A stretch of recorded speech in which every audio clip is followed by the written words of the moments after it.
So welcome back to the conclusion of the 1990 Overseas Speedway Final from Brandon Stadium in Coventry.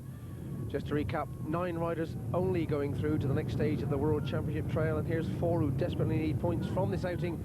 Heat 13, Gary Havelock red, Simon Wigg blue, Simon Cross white, and Mark Loram in yellow and black. This is heat number 13. The green light goes on, the tapes rise, and into the first turn they speed at great pace. It's Simon Wigg who's there first, Mark Loram in second place, Gary Havelock third, and Simon Cross back in fourth place. But Simon Wigg, who's a very, very brave young man, riding with that broken collarbone pin before the meeting, so he could continue his World Championship quest. Wigg in first place, still Loram desperate to make up ground. Havelock still in third place in red, trying to put pressure on Loram, and Cross now coming into the thick of things. 2 laps gone, still Wigg in for pole position. The pace hotting up for the minor ones though. It's Cross, oh my word, Loram lifts terribly, and Wigg's pulled up with engine problems.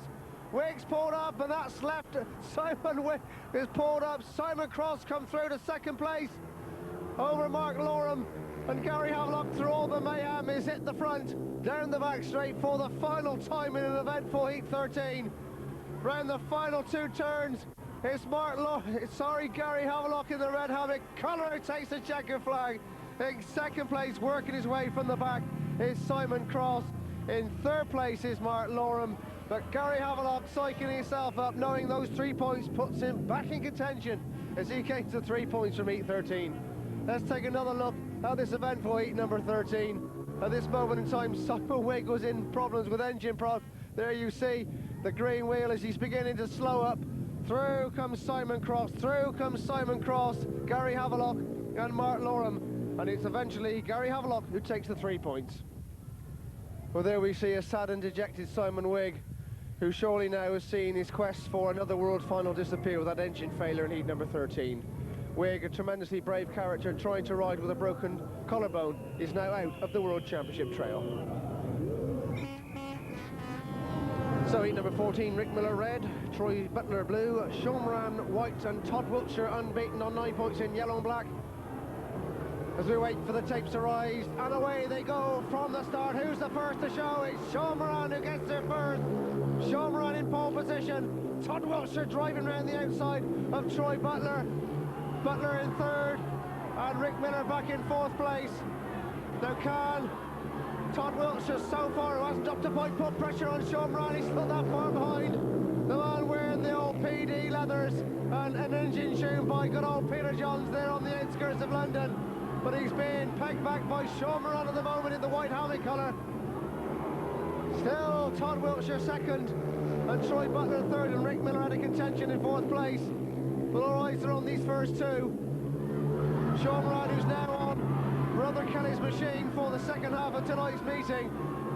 He really did look low on power as they go into the last lap in his first 3 outings. But Sean Moran still holding on down the back straight for the final time. Sure as he's known throughout the UK, where he rides for the Bellevue Aces, coming out to take the checker flag. It's Sean Moran who wins. Todd Wiltshire in second place, Troy Butler back in third, and Rick Miller in fourth position. But Sean Moran gets his first win of this overseas final. The man from California, Sean Moran, takes the 3 points. 2 for Todd Wiltshire, dropping his first point of the overseas final, and 1 for Troy Butler. But it's Sean Moran who wins heat number 14.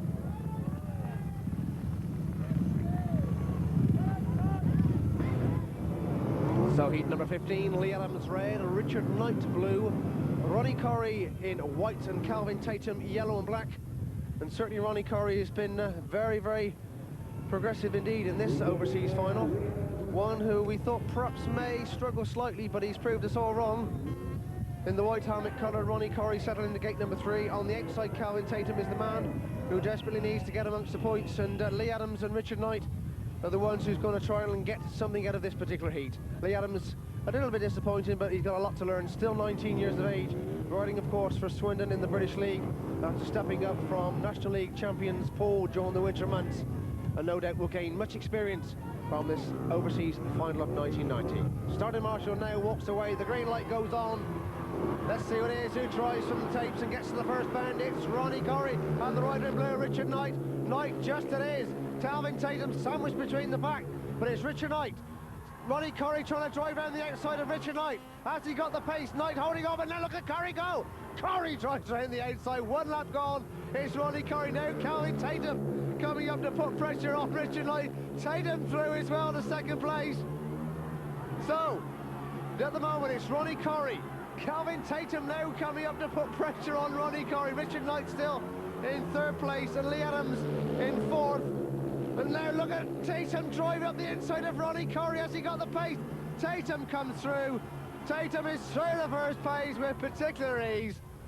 So Calvin Tatum, who's had mixed fortunes, he enters the final lap of heat 15. Engine problems, but he's now got his nose in front as he drives down the back straight for the final time, round the final 2 turns. It's England's Calvin Tatum who takes the checker flag. Second place is Ronnie Corrie. In third place is Richard Knight. Lee Adams trailing home fourth. But Calvin Tatum, for the second racing succession, doing the business from the back. He takes the 3 points, 2 to Ronnie Corrie and 1 to Richard Knight. Calvin Tatum wins heat number 15. So heat number 16, Billy Hamill red, David Barge blue, Jeremy Doncaster so far unbeaten in white on 9 points, gate 3, and Martin Dugard in yellow and black on 5 points. So Dugard desperately needs a few more just to make it certain to go through to Fieldstead, Denmark on August the 12th. Billy Hamill and David Barge are the ones who, well, really out of contention at the moment. Just see if they can get amongst the points in this particular outing. This is heat number 16. The green light goes on, the bikes revving away, they drive, and just look at Doncaster's speed from the gate. Jeremy Doncaster from England, Dugard trying to make up ground on the outside. Has he got the pace? It's one, oh, very close, but Doncaster drives into that turn and mounts quite a substantial lead. As Dugard got the pace to come back. 1 lap gone. Doncaster white, Dugard second in yellow and black, and Billy Hamill third in red. Doncaster course sponsored by CPL of the league sponsors. Furnacite is his main sponsor from that board, and he's doing the business, no doubt, in this overseas final. Still Dugard in second place, with Billy Hamill holding on to third. But Doncaster beginning to put just a little bit of light between him and Martin Dugard. So this could be his 4th win of the evening, and are we looking at a certain rostrum place for Jeremy Doncaster as he wins? Second place is Martin Dugard, third place is Billy Hamill on 12 points after 4 outings. Certainly Doncaster has got his place on the rostrum. Dugard gets the 2 points and Billy Hamill gets 1, but it's Jeremy Doncaster of England and Reading who wins heat number 16. So there we see the score chart. After all, riders have now had 4 ratings. Jeremy Doncaster unbeaten on 12. Todd Wilkes just dropped the 1 point on 11. From Australia, Ronnie Corrie on 9. Calvin Tatum 8. Martin Dugard and Sean Moran 7. And 3 riders on 6. Troy Butler, Gary Havelock and Simon Cross. So still plenty to go as we get to the last 4 races of this overseas final of 1990. So we move on to heat number 17. Mark Loram red, Sean Moran blue, Martin Dugard white, and Ronnie Corrie in yellow and black. Well, certainly 3 riders there with a good points tally, and Mark Loram in red would desperately like to get a few points out of this particular outing to get back amongst the pack of leaders. So this is when nerves and tension mounts in the final stages of this championship. 9 places available for that next stage, and as away they drive from the start, and it's Sean Moran who gets a good gate from gate number 2. Sean Moran in pole position, but just look at the widers in white and yellow black dicing down the back straight, and Loram coming underneath Ronnie Corrie. So Martin Loram now coming up to mount a challenge on Martin Dugard. 1 lap gone. It's Sean Moran in blue, Martin Dugard white, Martin Loram red, and Ronnie Corrie back in yellow and black. But it's Sean Moran who really was a little bit suspect machinery-wise in the first half of this meeting, but just look at Loram and Dugard battling for those 2nd and 3rd places respectively. But since he's changed to Kelly Moran's machine, it's been a different Sean Moran. Kelly, of course, reserved his brother for this meeting. Sean still in first position. Martin Dugard in white in second, and Mark Loram third. The Sean Moran, if he could hold on, would finish this overseas final on 10 points. Martin Dugard still second. And it is Sean Moran who takes the checker flag. Martin Dugard back in second place, and Mark Loram is third. So the 3 points to Sean Moran means he finishes on 10 as a certain qualifier for the Intercontinental Final. So heat number 18, Billy Hamill in red, Rick Miller blue, Gary Havelock in white, and Lee Adams in yellow and black. That's the lineup for heat number 18. The green light goes on, the bikes rev and away they drive. And who is it getting into the first turn? It's Rick Miller from the US of A who's there first. Rick Miller in first place in the blue helmet colour. Second in red is Billy Hamill. Billy Hamill trying to make ground on Rick Miller. Rick Miller holding on though. Billy Hamill second. Lee Adams third. Gary Havelock. Look at Lee Adams going round the outside of Billy Hamill. Oh my word, Lee Adams has come from nowhere to put pressure on Billy Hamill. Now Rick Miller, has he got the pace? Rick Miller knows he's got somebody not to dispute, he just doesn't know who it is. All four of them you can throw a blanket over. Rick Miller blue, Lee Adams yellow. Billy Hamill red, now Billy Hamill coming back on Lee Adams. It's getting awfully close out there. A race for the Speedway connoisseur in heat number 18. Still Rick Miller, Lee Adams second. Oh my word, what a race. Nothing's decided until the checker flag, and who's going to get there? It's just Rick Miller who gets there. Lee Adams in second place, Billy Hamill third. But my word, Rick Miller had the race of his life to keep those two behind him. He punches the air with delight, one of the most nicest people in World Speedway. Rick Miller from the US of A, and of course Coventry in the Sunbright League, is the winner of heat 18, and those 3 points puts him through to the Intercontinental Final. He goes through on 8 points. Rick Miller is the winner of heat number 18.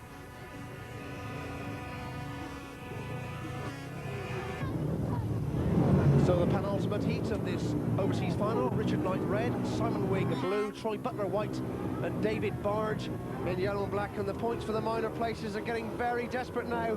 We've got several clear-cut people in front, but it's the ones down below that's suffering at the moment. But it's Simon Wigg in blue, dicing with Richard Knight in red, and Troy Butler in white. But it's Wigg who now gets a bit of breathing space. Just remember, he had engine failure while set for points in heat number 13. 1 lap gone, Simon Wigg blue, Richard Knight red, Troy Butler white in that order. And this would put Simon Wigg on 6 points if he can hold on.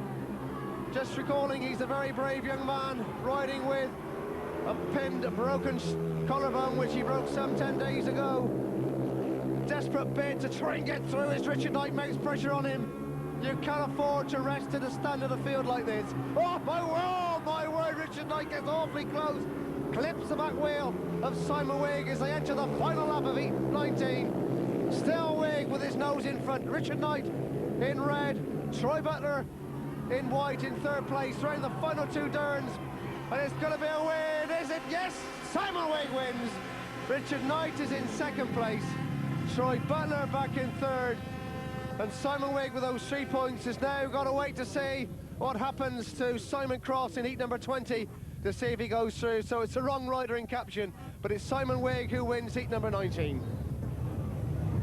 So the final race of this overseas final, Calvin Tatum red, Simon Cross blue, Todd Wiltshire white dropped just 1 point, and Jeremy Doncaster on the outside unbeaten in yellow and black. And is Doncaster going to take the overseas title, or is Todd Wiltshire going to do it? They drive into the first turn. It's Wiltshire and Doncaster, but Doncaster streaks clear. So at the moment it's yellow and black helmet colour of Jeremy Doncaster from England, who's got his nose in front from Todd Wiltshire of Australia, with Simon Cross back in third place, which is very, very important, because if Cross can hold on to this place, that puts him through to the Intercontinental Final at the expense of Simon Wigg, Richard Knight, Mark Loram. But at the moment it's Doncaster who's got his nose in front from Todd Wiltshire, second place. So are we looking at the 1990 overseas champion in the yellow and black helmet colour of Mr. Jeremy Doncaster, 29 years of age, third in the World Final in Munich in 1989. The most delighted person there, I can assure you, was Jeremy Doncaster, and he's now setting his sights on Bradford in convincing style as he comes round the bends to take the checker flag. It's Doncaster that wins. Todd Wiltshire is in second place, Simon Cross in third. Doncaster waves to the crowd. The first one to congratulate him is his nearest rival, Todd Wiltshire. So those two are the 1-2 in this overseas final. Simon Cross in third place gets that vital third place. That puts him through to Fieldstead. But the delight of this man who's won it, the Furnacite lad from East Anglia, 29-year-old Jeremy Doncaster, a 15-ride unbeaten maximum. The CPL-sponsored Jeremy Doncaster of GB, 15 points. Todd Wiltshire in second place on 13. Sean Moran on 10 is in third place. And just look at the mechanics coming out to greet him. Are we going to get the traditional bumps? I've got a funny feeling we are. Ronnie Curry fourth, jointly with Martin Dugard on 9. Calvin Tatum and Rick Miller joined on 8. And Troy Butler and Simon Cross also going through on 7 points. There we are, Jeremy Doncaster getting the traditional bumps. Congratulations to him on a magnificent 5-ride, 15-point maximum as he takes the 1990 Overseas Final. Now he's through to Denmark for the next stage of the World Championship. Yeah, I think as far as America goes, we got a really good background at the moment of riders, and we have some still in America that are willing to get over here. Yeah. I have a younger brother, and he is just going extremely good. Yeah. And I think we're a force to be reckoned over the next year or two, and hopefully the FIM will see that. Maybe we can get a couple more spots through the American Final. 4 guys seems to be unfair. Yeah, 20 riders. They put the Canadians in on our rim. Yeah. Makes it tough. And you know, we got to fight for it. It's kind of a cut and dry situation. Yeah. And I mean, if they had a Mexican, like we put him in there as well, I guess. That's right. That's right. So I mean, you know, it's a tough one, and I think if we do well in the World Team Cup and the World Pairs Round this year, maybe the FIM will recognize that we're actually getting results. So the final race is for the reserves position in Fieldstead on August the 12th. Mark Lauren, Richard Knight, Gary Havelock and Simon Wigg all tying on 6 points. So the reserve berth only for one of these riders in the next 4 heats. It certainly has been a fabulous overseas final. Plenty of interesting racing, plenty of engine failures and points to be grabbed from the back. And congratulations to Jeremy Doncaster on winning the title on a 15-point maximum. But this is all about the reserves berth. Mark Lauren, Richard Knight, Gary Havelock and Simon Wigg. Just one of those will travel to Fieldstead as a meeting reserve on August 12th. The way they drive from the start, and who is it that gets there first? Wigg on the outside, Richard Knight in blue on the inside. It's also Gary Havelock and Mark Lauren, but Wigg driving around the two of them. Has he got the pace to make up on Richard Knight? No, Knight's holding him up. Richard Knight in first place, coming through in white is Gary Havelock. Wigg in yellow-black trying the outside line. Simon Wigg now coming under pressure from Mark Lauren. It's been a brave attempt by Wigg, but one has to say he probably was damaged that collarbone at the wrong time of the season. But at the moment it looks like Richard Knight, if he can stay out of trouble, if he can keep Gary Havelock at bay, who will go to Fieldstead on Sunday, August the 12th, is reserved for that meeting. Knight still in first place. Gary Havelock second with one more lap to go. Mark Lauren through to third place. Simon Wigg trailing round in fourth. But down the final back straight for the final time, it's going to be a win in the blue helmet colour for the King's Lynn rider on England. It's Richard Knight that wins, Gary Havelock second, and Mark Lauren third. So there we are, Richard Knight travelling to Fieldstead as meeting reserve. So it's congratulations to the top 3, Jeremy Doncaster, who's won this meeting, Todd Wiltshire in second place, and Sean Moran, who finishes third. They, along with Ronnie Curry, Martin Dugard, Rick Miller, Calvin Tatum, Troy Butler and Simon Cross, now go forward to the next stage of the World Championship Trail in Denmark on August the 12th. This is